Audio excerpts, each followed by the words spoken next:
KR Pete August 17ರಂದು ರಾಜ್ಯಪಾಲರು ಮುಖ್ಯಮಂತ್ರಿ ಸಿದ್ದರಾಮಯ್ಯನವರ ವಿರುದ್ಧ ತನಿಖೆಗೆ ಪ್ರಾಸಿಕ್ಯೂಷನ್ಗೆ ಅನುಮತಿ ನೀಡಿರುವುದನ್ನು ಖಂಡಿಸಿ ತಾಲೂಕು ಕಾಂಗ್ರೆಸ್ ಘಟಕ, ಸಿದ್ದರಾಮಯ್ಯನವರ ಅಭಿಮಾನಿಗಳ ಬಳಗ ಹಾಗೂ ತಾಲೂಕು ಕುರುಬರ ಸಂಘದ ನೇತೃತ್ವದಲ್ಲಿ ನೂರಾರು ಕಾರ್ಯಕರ್ತರು ಕೆಆರ್ಪೇಟೆ ಪಟ್ಟಣದ ಪ್ರವಾಸಿ ಮಂದಿರದ ವೃತ್ತದಲ್ಲಿ ಮಾನವ ಸರಪಳಿ ನಿರ್ಮಿಸಿ ರಸ್ತೆ ತಡೆ ಚಳುವಳಿ ನಡೆಸಿದರು. ಜೊತೆಗೆ ರಾಜ್ಯಪಾಲರ ಪ್ರತಿಕೃತಿ ದಹನ ಮಾಡಿ ಆಕ್ರೋಶ ವ್ಯಕ್ತಪಡಿಸಿದರು. ಇವತ್ತು ಕೇಂದ್ರ ಸರ್ಕಾರ, ನರೇಂದ್ರ ಮೋದಿ ಅವರ ನೇತೃತ್ವದ ಕೇಂದ್ರ ಸರ್ಕಾರ ಇವತ್ತು ಪ್ರಜಾಪ್ರಭುತ್ವದ ಕಗ್ಗೊಲೆ ಮಾಡಿದೆ ಅಂದರೆ ಅದು ಬಹುಶಃ ತಪ್ಪಾಗಲಾರ್ದು. ಯಾಕೆ ಅಂತಂದರೆ ರಾಜ್ಯಪಾಲರನ್ನ ಕೈಗೊಂಬೆಯನ್ನು ಮಾಡ್ಕಂಡು ಅವರು ಯಾವುದೇ ಆಧಾರರಹಿತವಾದ ಆರೋಪವನ್ನು ಮಾಡಿ ಯಾವುದೇ ಥರದ ದಾಖಲಾತಿಗಳು ಇಲ್ಲದೆ, ಯಾವುದೇ ಆರೋಪಗಳು ಇಲ್ಲದೆ ಅವರು ಷಡ್ಯಂತ್ರವನ್ನು ಇವತ್ತು ಕಾಂಗ್ರೆಸ್ ಸರ್ಕಾರದ ವಿರುದ್ಧ ಮಾಡಿ ಇವತ್ತು ರಾಜ್ಯಪಾಲರನ್ನ ಬಳಸ್ಕೊಂಡು ಅವರು ಇವತ್ತು ಪ್ರಾಸಿಕ್ಯೂಷನ್ಗೆ ಅವಕಾಶ ಕೊಟ್ಟಿರುವಂಥದ್ದು ಅತ್ಯಂತ ಪ್ರಜಾಪ್ರಭುತ್ವ ವ್ಯವಸ್ಥೆಯಲ್ಲೇ ಕೂಡ ಖಂಡನೀಯವಾದಂಥದ್ದು. ಇದನ್ನು ಇಲ್ಲಿಗೆ ಏನು ಇಡೀ ರಾಜ್ಯಾದ್ಯಂತ ಎಲ್ಲ ಭಾಗದಲ್ಲೂ ಕೂಡ ಜನಗಳು ಬೀದಿಗಿಳಿದು ಏನು 6.5 ಕೋಟಿ ಜನ ಕರ್ನಾಟಕದವರಿಗೆ ಇವತ್ತು ಒಂದು ಚುನಾಯಿತ ಜನರಿಂದ ಆಯ್ಕೆಯಾದಂಥ ಒಂದು ಚುನಾಯಿತ ಸರ್ಕಾರವನ್ನು ಅಸ್ಥಿರಗೊಳಿಸ್ತಕ್ಕಂತಹ ಒಂದು ಕೃತ್ಯವನ್ನು ಇವತ್ತು ಕೇಂದ್ರ ಸರ್ಕಾರದವರು ಮಾಡಿದರೆ ಅವರ ವಿರುದ್ಧ ಇಡೀ ಎಲ್ಲ ಭಾಗದಲ್ಲೂ ಹೋರಾಟವನ್ನು ಮಾಡಿ ಕಾನೂನಿನ ಹೋರಾಟ ಮತ್ತು ಜನತಂತ್ರ ವ್ಯವಸ್ಥೆಯಲ್ಲಿ ಏನು ಜನರ ಶಕ್ತಿ ಏನು ಅನ್ನೋದನ್ನು ಮುಂದಿನ ದಿನಗಳಲ್ಲಿ ಹೋರಾಟದ ಮುಖೇನ ತೋರಿಸ್ತೀವಿ ಅಂತ ಹೇಳಿ ಇದು ನಿಜವಾಗ್ಲೂ ಕೂಡ ಖಂಡನೀಯ ಅಂತ ಹೇಳಿ ನಾವು ಖಂಡಿಸ್ತಾ ಇದ್ದೀವಿ.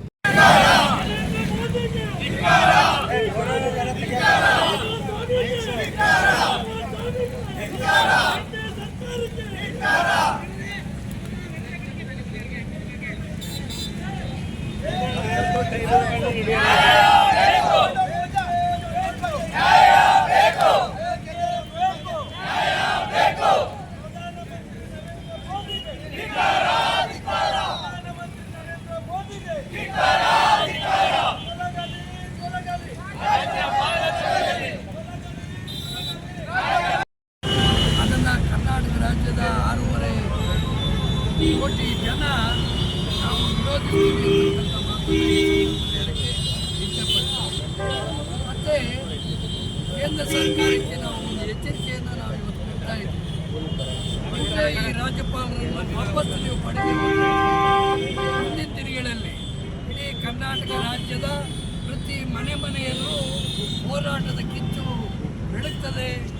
ಇದನ್ನು ನೀವು ಎದುರಿಸಬೇಕಾದಂಥ ಸನ್ನಿವೇಶ ಉದ್ಭವ ಆಗ್ತದೆ. ದಯಮಾಡಿ ಮಾನ್ಯ ಪ್ರಧಾನಮಂತ್ರಿಗಳಿಗೆ ವಿನಂತಿ ಮಾಡ್ತೀವಿ, ಕೂಡಲೇ ಈ ರಾಜ್ಯಪಾಲರನ್ನು ವಿತರಣೆ ಮಾಡಬೇಕು ಅಂತೇಳಿ ನಾವು ಈ ಕೆಆರ್ಪೇಟೆ ತಾಲೂಕಿನ ಸಮಸ್ತ ನಾಗರಿಕರ ಪರವಾಗಿ ನಾವು ನಿಮ್ಮಲ್ಲಿ ವಿನಂತಿ ಮಾಡ್ತೀವಿ.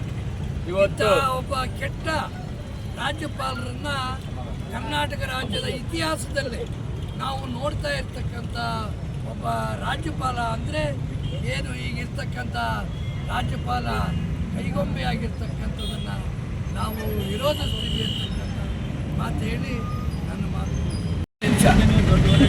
ಮತ್ತು ಸೋಮವಾರ ದಿವಸ ಮಂಡ್ಯದಲ್ಲಿ ಮಂಡ್ಯ ಜಿಲ್ಲೆ ಎಲ್ಲ ಬಳಸ್ಕೊಂಡು ಅವರು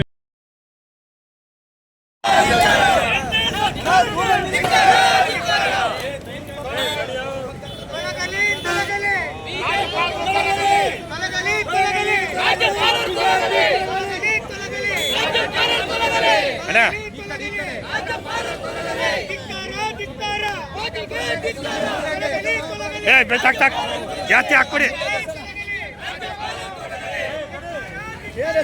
ಅಕಡಿ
ಪರ್ಮಿಷನ್ ಇರಲ್ಲಪ್ಪ.